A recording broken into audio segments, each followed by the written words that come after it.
on the computer. So welcome to the Wise Crowds design call. What we're going to do is play this game that is Wise Crowds and do some of this give and get help stuff for whatever needs consulting in the room. You guys are the wisdom and the crowd. So for anybody who hasn't played the game that is Wise Crowds, one of us is going to take on the role of client. And then the client is going to explain their situation, question, help request, challenge, whatever framing feels good for you, in just 2 or 3 minutes. So don't take a whole lot of time sketching us the whole thing, but just give us a nutshell example of, hey, I'd like advice about X. And then after that, we'll open up the floor for questions from the rest of the crowd, which will take on the role of consultants. So consultants will ask clarifying questions for another 2 or 3 minutes. And once we've got the outline or the shape of what the situation looks like, we will invite the client to turn off their webcam and their microphone, but importantly, to listen to the conversation that the rest of us as consultants are going to have about your situation. So the whole point is you get to listen and take notes while everybody chops it up.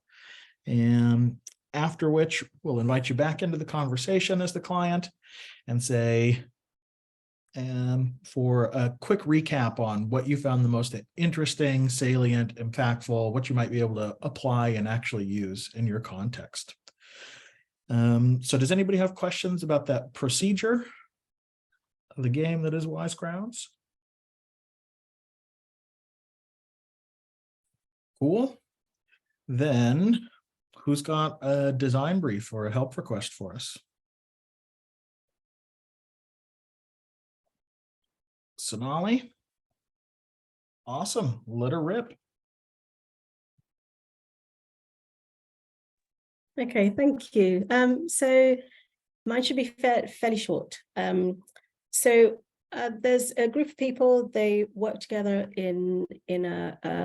at a site. So I think I'm going to have anything between 10 to 20 people who are interested in getting together for about half an hour to 45 minutes to share ideas on how to deal with the cost of living crisis. So things that they kind of want to learn from each other on strategies and actions that other people are taking. So I've offered to facilitate this using liberating structures because I thought that might be a good way of doing it. I guess my kind of my concern is that because everyone's circumstances are going to be quite different, I'm just conscious of sensitivities in terms of people's contexts. So it's about how to do this in a way that's safe, but also enables everyone to get what they would like from it. All right, that gives us some surface area. So for the rest of the group, the role now switches to clarifying questions. Could you describe the topic again? Yeah, sure. So the topic is dealing with the cost of living crisis. So essentially kind of looking at various actions or strategies that different people are taking to manage in this economic climate.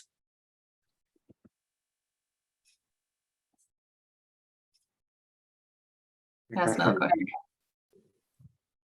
What kind of format is it, did you say? Is it like a panel, or is it more like you would be a moderator with a big group? Do you know how many people? So I'm not sure exactly the number of people, but I envisage it'll be anything from 10 to 20 people, and it'll be in person, so it won't be on Zoom. And it'll be basically some people who work really closely with each other. They might be part of the same project team, and some people who don't work with the other people at all.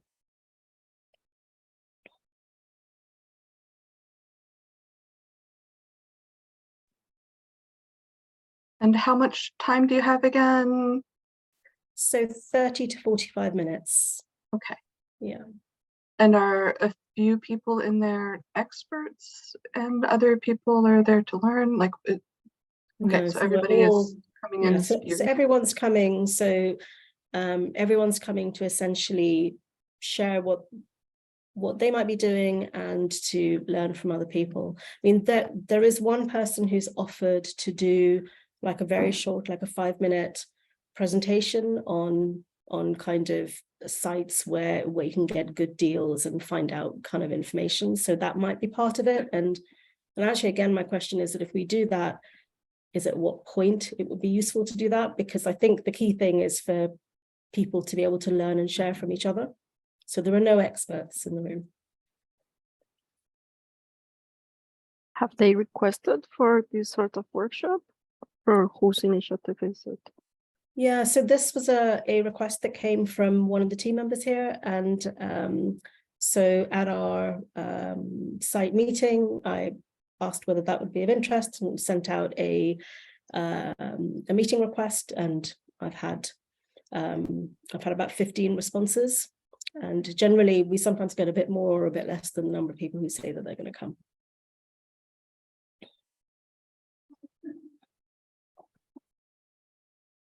If, oh, sorry. Please. If there are not experts, who is organizing the session, and who is the facilitator, and is there a roll up on who is organizing the next session, something like that? So I'm going to be the facilitator. So I've been facilitating other, not quite on this topic. So this is a new topic for me. So, but more on sort of organizational topics.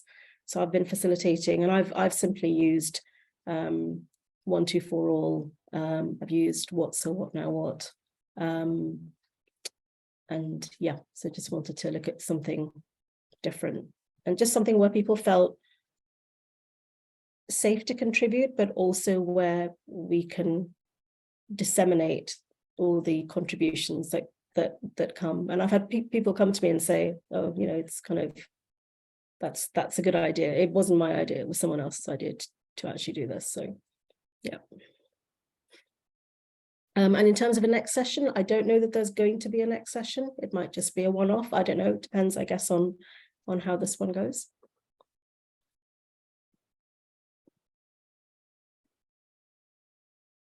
Maybe I'd also ask, do you feel like you have all the information you need right now as far as like the topic, or that you need to bring in someone else who knows about it?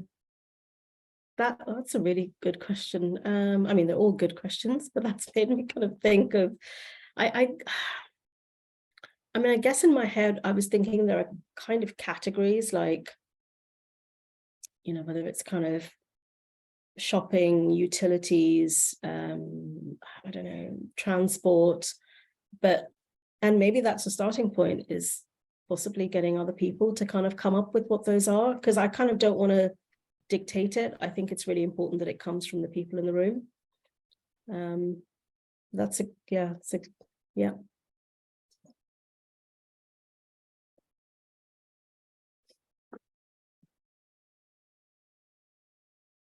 And I also have a little bit question on it's not quite clear to me about the context that this is sort of happening. I get that there is a cost of living crisis, and you said that there is some people that are familiar because they share a context, and some people that might be. So can you give me a little more surface area there? Yeah, sure. So, I mean, if I just take it a level up and look at so this is at a site within an organization. And the organization has kind of responded in the sense that there have been cost of living payments that have been made to people to sort of support people through this period. And in addition to that, there's going to be some kind of financial information, financial advice that's going to be available to people as well. So this is just another kind of strand in that. So there was this kind of brainstorm happening at a meeting about what we could do to essentially support people through what is, you know, a difficult time. Where in the UK, inflation is really high. So, and then someone suggested, well, there are so many people here who kind of have knowledge, and you know, that's saying that we're the experts in our own lives, and So they suggested, what about having something where we all get together and share that knowledge, and then people can take what they find useful from it. Okay, I think I get it. Is there anybody else that has a clarifying question? Cheryl and me. Sherry's question, what will be the consequence or impact of not coming together? That's an interesting question. I'd say the consequence of not coming together is that people will feel like they've not had an opportunity to kind of learn from each other.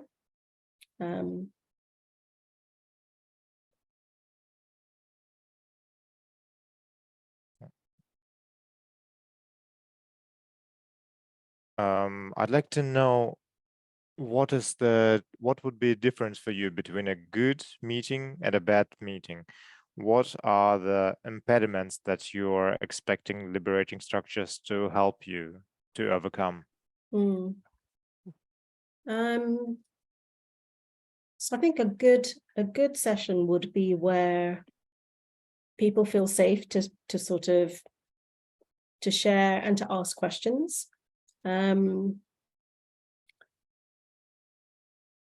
I think impediments is if it weren't well enough organized, so that it didn't achieve the objective. So that's where I'm kind of, is if it didn't give people something useful, because ultimately it's about sort of people going away with something useful, something tangible that they can then do if they wish to. I mean, ultimately, these are all individuals who have agency, so it's up to them as to what they want to take away from it. Any other clarifying questions?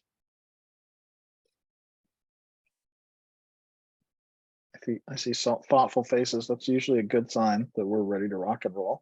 So Sonali, I'll ask you to mute yourself and turn off your webcam, and we will chop it up. So, Janati, I'm curious. There was a thought on your face after that response. Can you tell us a little bit more about that thought?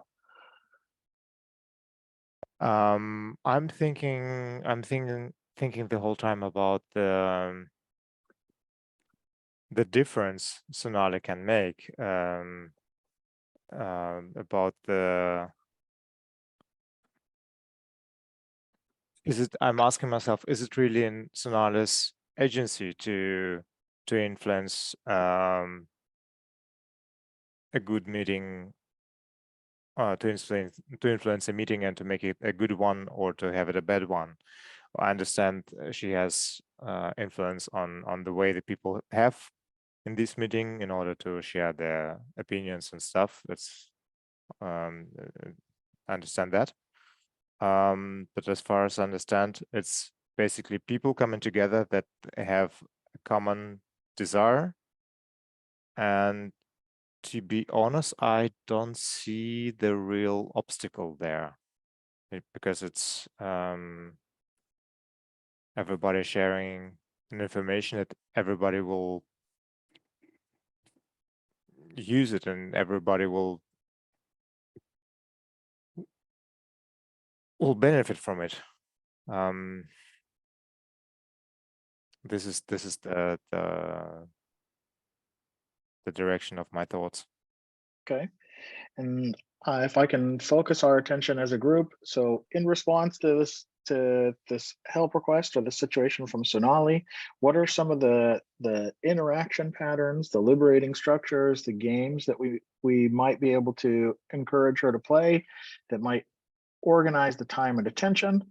And if there's multiple, how might we weave those things together? So what comes up for us?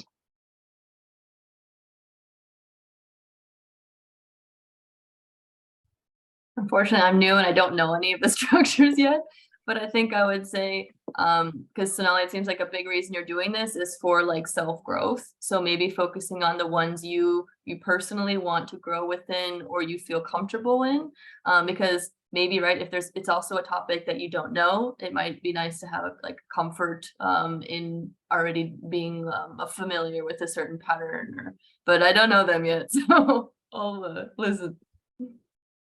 No worries. Anybody else?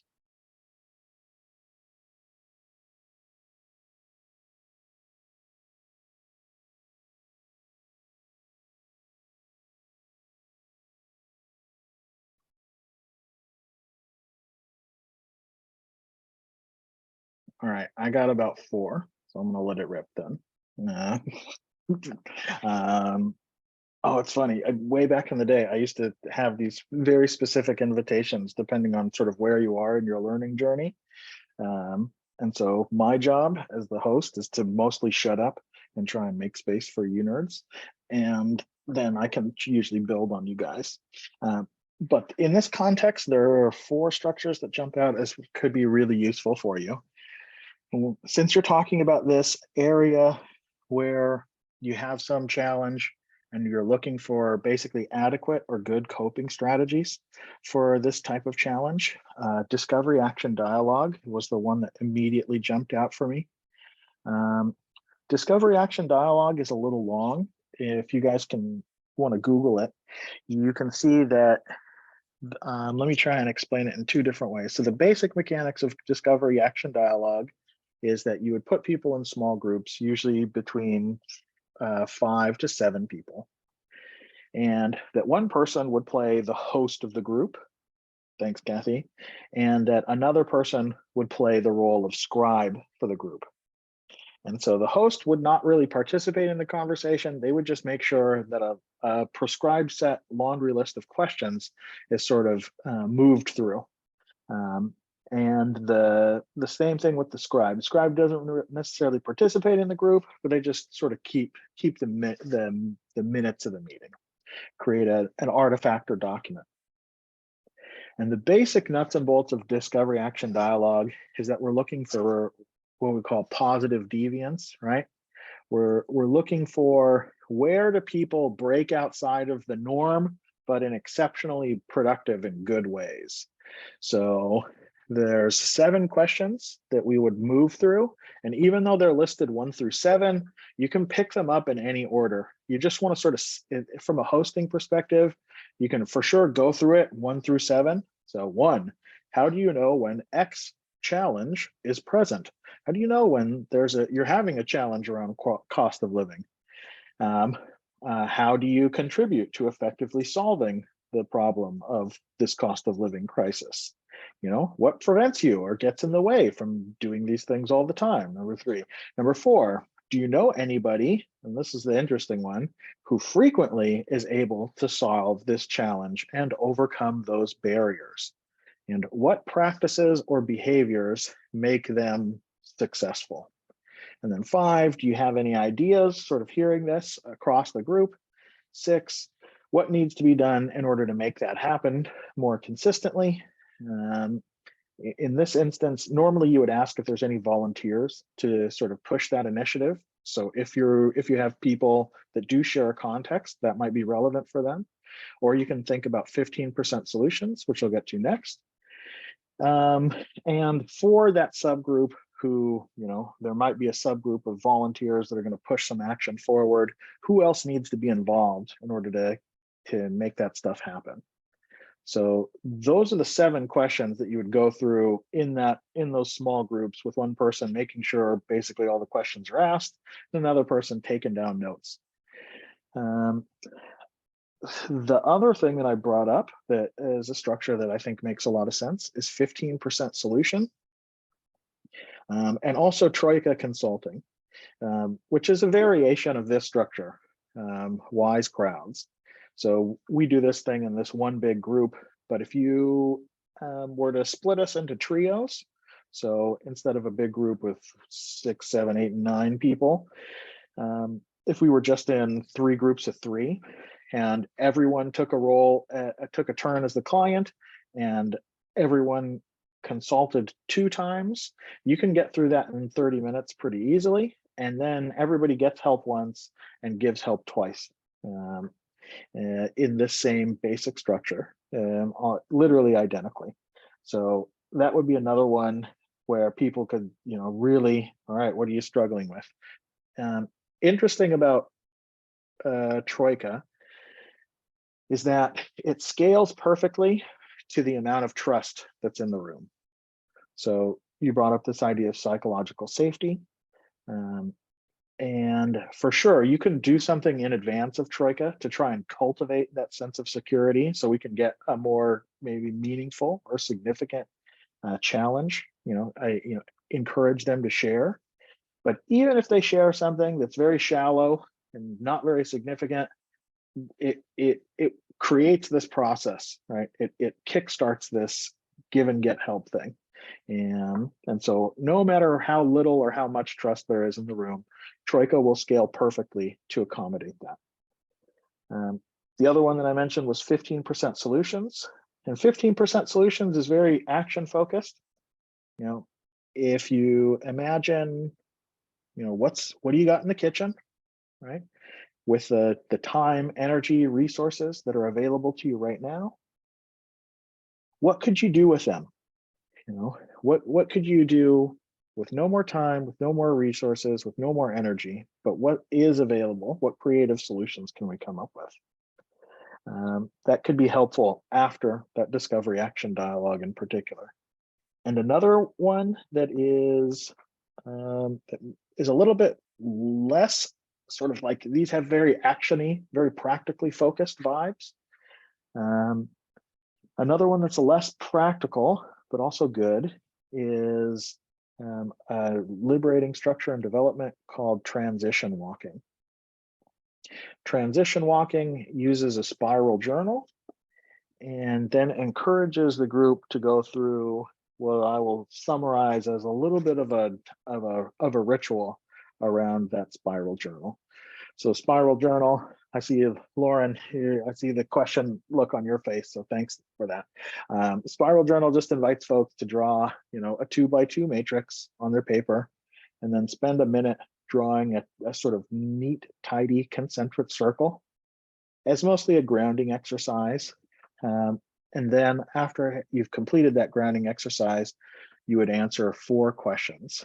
And those questions are, I know that it is hard that, what's the transition that you're dealing with? And I don't forget, I always forget what the other 3 are.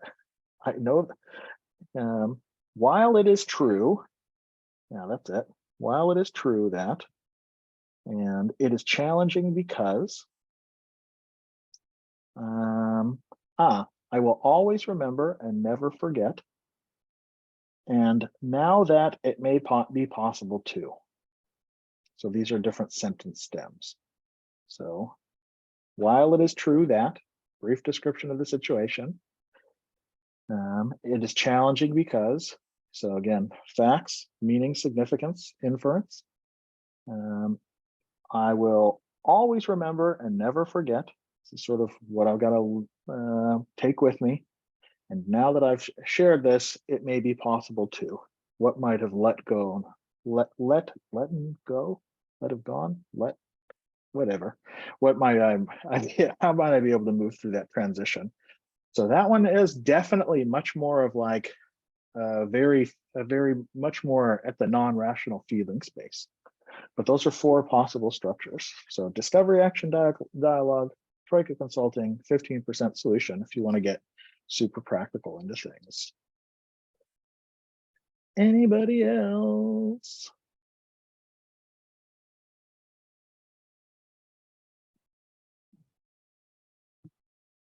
I've never done critical uncertainties, but that feels like a very appropriate one, and it takes twice the amount of available time. So like if I would think that if this is a really successful first foray, maybe come back and consider critical uncertainties. And I had another thought and it's gone. Sorry, it's 7 a.m. I need to eat more, or drink more coffee. I'll let Sherry go. Cool.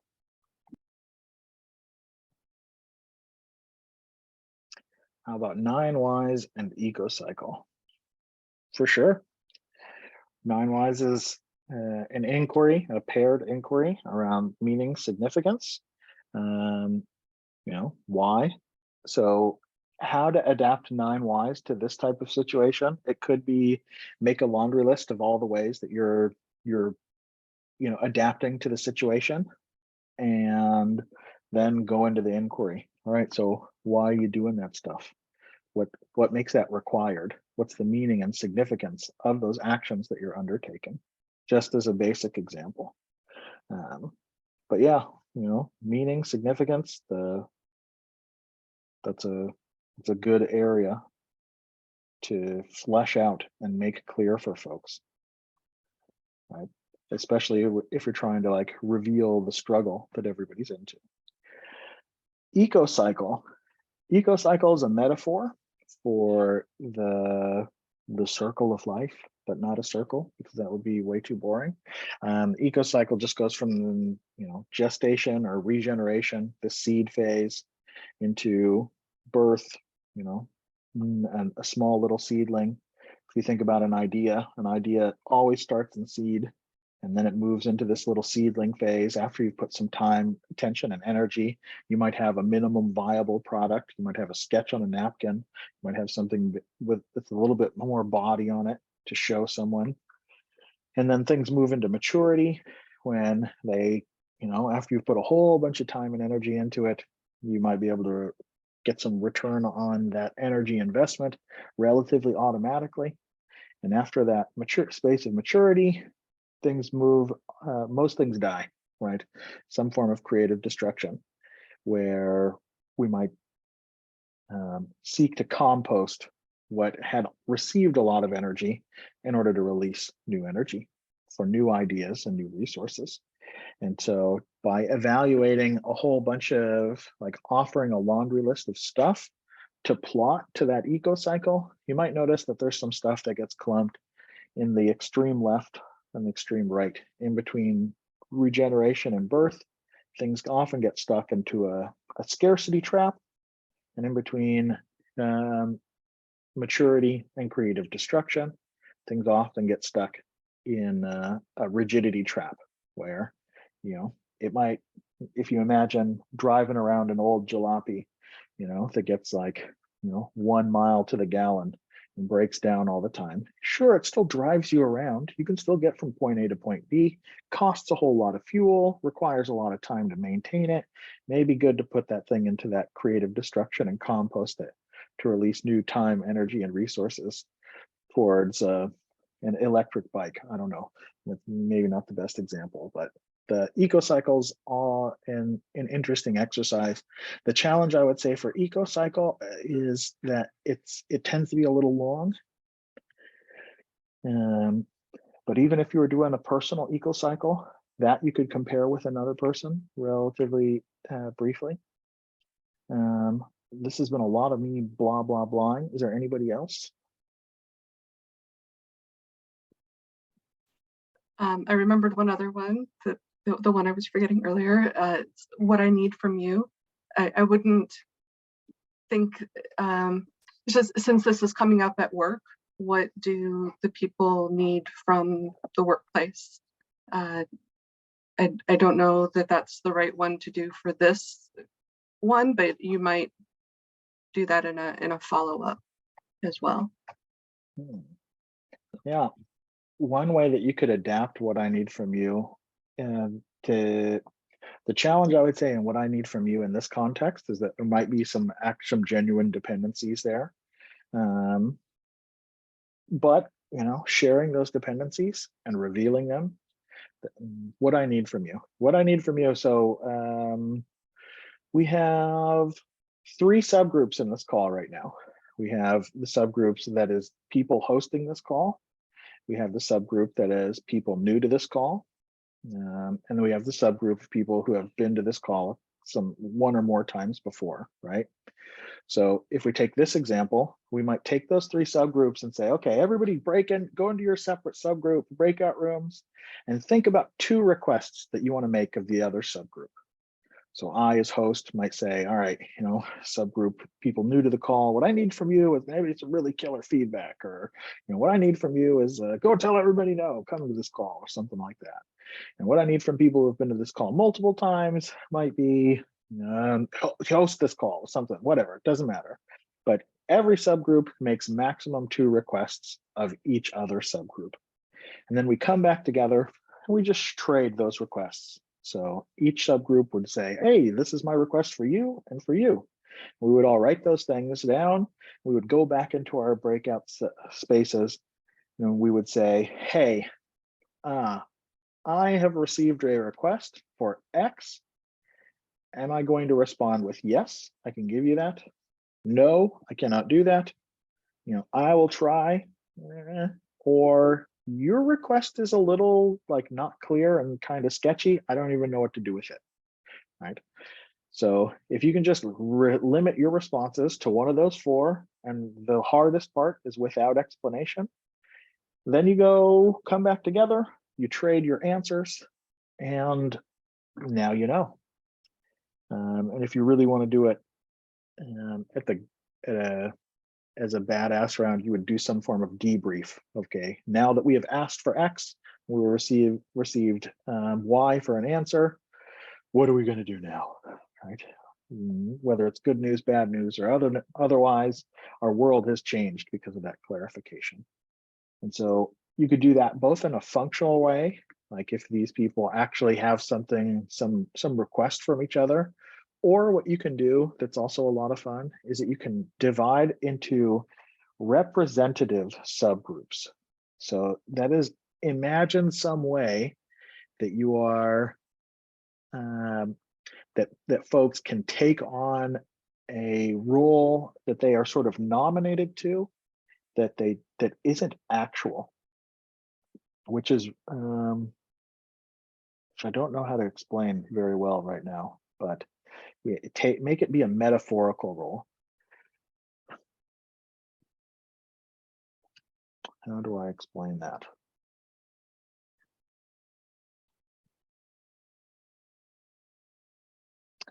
So an example is probably the best way. So I did this once with a group of facilitators. We were talking about hybrid versus online or in the room, in person, and a hybrid subgroup. So we just made up these 3 different subgroups, and we said, okay, if we're going to meet, in the room, what are people that want to meet in the room going to request from the other 2 subgroups? And even though this wasn't an actual scenario, we could just literally count and go, okay, everybody go into a different group and imagine and make 2 requests, right? Go through the whole exercise, even though it wasn't an actual scenario. So you take the conflict and you abstract it in metaphorically. I am talking way too much. Sonali, come tell me what you take away from this Ramble Fest. Hi, thank you. Well, can I just say, I think the Ramble Fest has been incredibly helpful. So thank you to all of you for that, and to Sherry for your notes as well. So it's really interesting because for me, I thought it was coming with something just like super basic, which I think it is. And it's just wonderful to see how many options there are in terms of how I could do this. So, and I really liked your questions because they really made me think. So I'm kind of thinking, I mean, I'm going to go away and really think about this, but I'm really interested in the Troika. I've done a Troika here in a different context. I hadn't thought of doing a Troika for this. So that would be really interesting.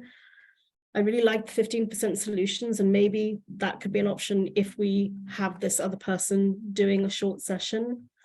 And I really like the idea of the personal ecocycles as well. And it's made me think of what I need to do before the session to really help people get the most from it.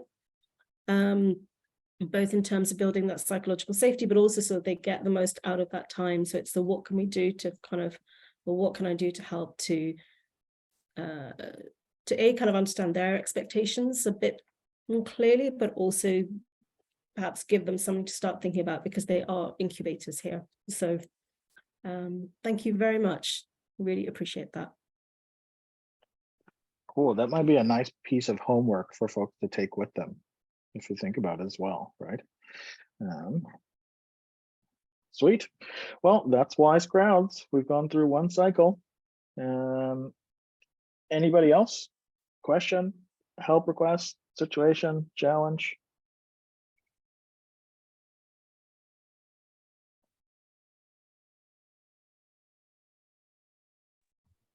Anybody else got one?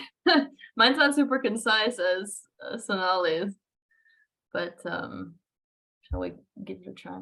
Let's try it. Let's see what happens. Okay, so context. I've been living in Paris for the past 5 years. Pauline and I talked about that. She's also there. And I was working in luxury fashion. And so I've been in the industry for about 13 years in fashion. And so I transitioned to Web3 about 2 years ago, launched a fashion brand DAO. And so did that for about a year and a half. Unfortunately became very burned out from it. So I'm kind of at the point now where I'm looking to transition a bit by merging my skills in luxury fashion, a bit of 3D, but then pairing it with something that is more value driven, such as like kind of like the Regen network, or something that's like more socially impactful or environmental. And so right now I'm kind of transitioning more from founding something to working more as a kind of like consultant designer. And I'm looking just to kind of like do some like market research or just try to learn more about that crossover and gain skills in the areas that I have less knowledge in, like I mentioned, like the kind of like the Web3 environmentalism or social or kind of neurodiversity. So I guess the question then maybe is if like maybe is there like one of these structures that could be interesting while doing this outreach, or ways to kind of connect to these like newer groups as I try to kind of build a bridge between them. All right, clarifying questions?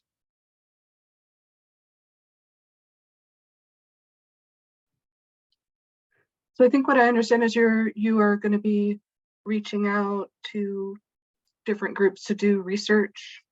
You're not planning a gathering of people together. It's you attending. Are you attending things that other people have set up, or are you scheduling interactions? Yeah, I think it'd probably be kind of a combination. Like joining this, I was just interested also, right, to learn new strategies in the space. And yeah, so I think like the ultimate goal is like to find client work, but then to build relationships is, I think, right, the more logical next step to really understand. So it's probably going to be a hybrid of researching different groups, testing them out to maybe find like what's one that feels right, where maybe like my creative skills are kind of leveraged. And then the other option, right, as I go kind of more individually, if that like one-to-one session looks more like a quick Zoom call, or if it is more like a podcast. I'm still not totally like decided on how that looks. So yeah.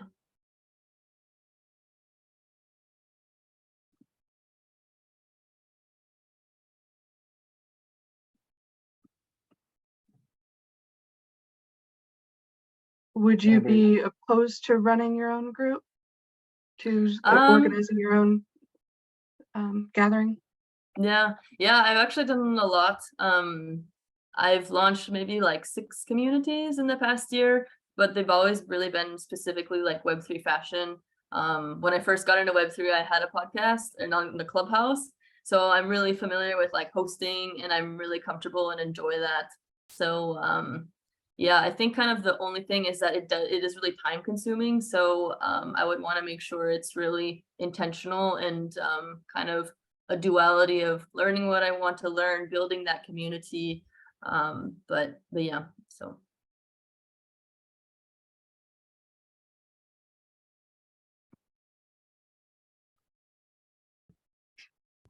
And what are your creative skills you are talking about, and that could, yes, with which you can make this bridge with Web3 and your vision? Yeah. Yeah, that's a good question. So I think kind of what I see, like if it's like activism or environmentalism, sometimes there's a tone of kind of just giving the facts and then hoping people will have the incentive to act. But I think like the role maybe of creativity and design is to kind of make something that's the positive, beautiful, like potential. So I think like that's what I bring. And also with fashion, it's very much about identity. And so how can like what you wear promote your cause? And so I think the first thing I like to help people find is like, what is your cause? Like, what are you passionate about? So that's kind of more of a consulting kind of thing, or like a individual. And then how do you take that cause and like make it aesthetically appealing, like as appealing as like a regular product? So maybe that's kind of the concept of what I'm going for. And then like actual skills. I've been like a pattern maker. I know how to make like garments, accessories. I know how to produce accessories at factories. And I'm learning 3D, which is like, I think probably like where I definitely want to develop the most, to kind of move more into the digital space, like these earrings. So these are like filters that we created, so. Okay. Oh, so those are not actual earrings. Those are It is just not real. Oh, no, I'm in the metaverse. Okay. You are. I also had a question. If you'd had one word to describe your biggest problem right now in the situation you're in, what would it be? Probably focus. I think I see a lot of like different exciting things. And I find it helpful to have just like decide on like a method, because that helps me either to make it more methodical. So maybe like if I decided I was going to do like 20-minute Zoom calls, and then I could like do this more efficiently and meet more kinds of people to explore more of those topics. I think, yeah, kind of like having a focus and having some kind of structure to help do it. I think. But focus, do I understand it correctly? Focus for yourself and not to distract for yourself myself. to, okay, not for other people to focus on your topics, but for you to focus on. Yeah, for me to focus. Sherry, what's up? What Sherry, have you what tried on already? Yeah. Let's see. I tried going through LinkedIn. There was a lot there. Reaching out that way. I found it was already still in my current network, so I was having a bit of trouble finding like new people. I've gone through quite a few Discord servers, so that might be a way just to reach out through DMs, but sometimes people's DMs are blocked. I've also like done some research on different types of groups, and checking out like kind of like their calendar events of like when they have open community calls. I dated names for a podcast, and was kind of starting to write some like email intro ideas to start to reach out directly. So I suppose, yeah, kind of a mix of those things. And what was the purpose of the podcasts? Why did you create it? Yeah. Yeah, the first one I did was called The Future of Phygital, and it was just about like how do we bridge physical and digital fashion specifically to make it more sustainable and more diverse. So I did that about 2 years ago. And then the idea for like the new podcast is kind of also the same purpose, just to get kind of collect information and gain knowledge, would be more like ID for impact. Like how can you leverage your identity to make your own personal impact if it's environmental, just to kind of maybe broaden it up a bit, since I found that like kind of the luxury side and maybe just digital fashion side isn't quite the right spot for me.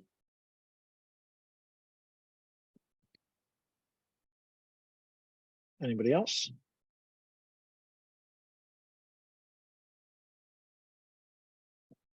All right, then Lauren, I'll invite you to mute yourself and turn off your webcam, and importantly, listen, as my webcam is clearly frozen. Sonali, you said you got to run quick. Are there any structures that jump out to you that you might offer Lauren? I mean, I was going to think of my trusty 1, 2, 4 roll, because I think 1, 2, 4 roll is just it's just such a wonderful way of kind of getting diverse input. So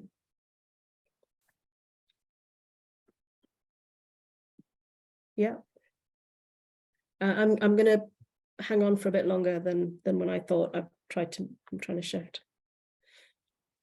So Cool. I'll come back in. Cool. Anybody else? What comes up for you guys? In the past, when I wasn't allowed to gather a group together, but I could instead do a bunch of one-on-one interviews, I came up with a list of questions and did appreciative interviews with individuals. And it sounds like that's, since there's no scheduled gathering that that Lauren will be holding, I think that's where I would start. Is there's a dictionary of positive questions, and so to look through that and do appreciative interviews and try to find out what you want to know from there, and then see if you can get a community together to do some more interesting structures like the Ecocycles and certainly 1, 2, 4 all. Yeah. Troika Consulting, like if you could participate in a Troika Consulting, that would be interesting. Yeah, that's what I've got. When can you give maybe an example of some of these questions? Thank you for asking that. I realize I'm being really brief this morning. I've not had enough coffee. So positive questions are things like when you like how did you get to where you are right now? If you could do something differently, what would you what would you keep? What would you get rid of? If you could, let's see. Sorry, my brain's not working with coming up with examples this morning. Oh, I think that's a great one. How did you get where you are right now? So it gives a through line of like narrative inquiry, right? And also sort of this emphasis on sort of what went right. I think also just to add to that, actually, there's the best hopes question, which I think is always lovely. You know, so what are your best hopes from this? That kind of very and the miracle questions. I'm thinking of questions from solution focused coaching. So if there was a miracle tomorrow and things could be exactly as you'd like them, what would that look like? What would you notice? What would other people notice? So that's that kind of line of questioning might be great in addition to those appreciative questions, because I think, yeah, that positive approach I think can make a really big difference. I was also just going to suggest 2510 crowdsourcing. Thought that might be quite an interesting way of getting lots of inputs.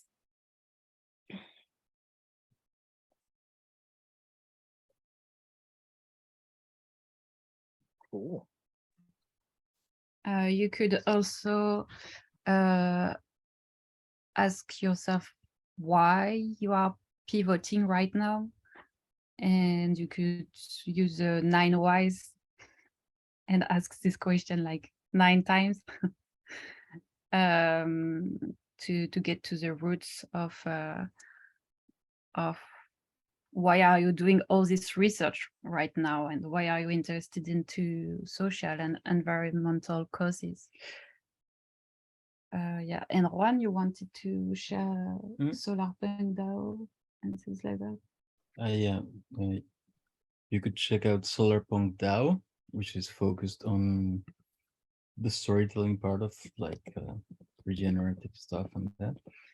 And also, I think it's called Pluriverse WTF or something like that.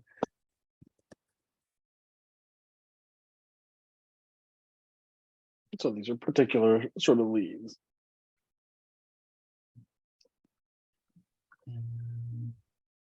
Okay. there is, I think this inquiry on whys is very significant. No pun intended, because it's a structure around significance and meaning. There is a question that pops up that is like, all right, if you have a vague and squishy sense of like what your offering is, then this could also be like a great way of like diving down an infinite amount of rabbit holes and not getting anywhere near to an intended outcome. So one thing that jumps out at me is TRIZ actually. So like if you do if you're going to have a lot of questions with people, what would be what would you do intentionally to waste everybody's time? Like if it was your goal to waste everybody's time, what would be the things that you did that would just make it a total like absolute waste of time? Like it didn't get anywhere in particular. Like go nuts on that list and then like think about that as your negative design space. All right, how do I avoid doing that stuff? And then on the flip side, the 9 whys is always fun. I also think about the Ecocycle generally is, again, a very powerful exercise. If you were to think about the Ecocycle as your like lead generation funnel in some ways, right? What would the flow of interactions look like that gets you to, like you said, you're looking for client work. So what does like mature client work look like? And what does a step before that look like? And what are the initial actions of points of contact that lead you to there? Once you've got client work, what does the aftercare look like? That literally works the whole Ecocycle. So just thinking about that whole flow is an interesting space. Another thing that came up for me is social network webbing. Social network webbing invites you to visualize sort of the web of relationships. So, Lauren, you mentioned, LinkedIn and stuff like that, and the recognition that, oh yeah, new people, new possibilities. So, if you were to visualize your social graph, what would be the things that are sort of adjacent and right direction? You probably have an intuitive sense of what this is, right? You mentioned it, sort of regenerative space, but by creating a visual artifact for yourself, you can make it a bit more concrete, and then think about, okay, armed with that Ecocycle, the whys and the TRIZ, okay, this is the space that I'm investigating.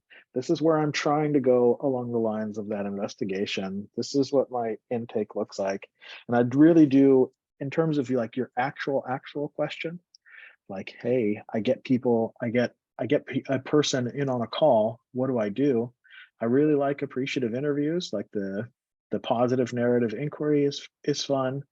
I think if you think about it like a celebrity interview every time, you're going to have great time. You're going to have good times. And people are going to feel like flattered, frankly, that you've put like care and attention into like A, knowing something about their story, and B, having some platform or forum to tell their story. Everybody loves to tell their story. So yeah, somewhere between celebrity interview and appreciative interviews also feels like a good route to go somewhere interesting together. And that's what jumps out for me. Does anybody have anything else?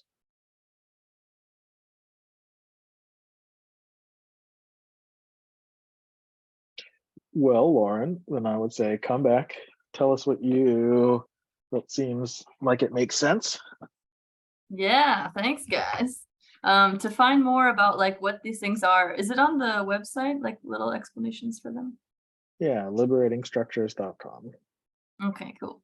Yeah, I like the idea also of the visualization. That helps me a lot to kind of see, right, what is already there to be leveraged. And yeah, kind of like right what you guys said of why, what is the ultimate goal.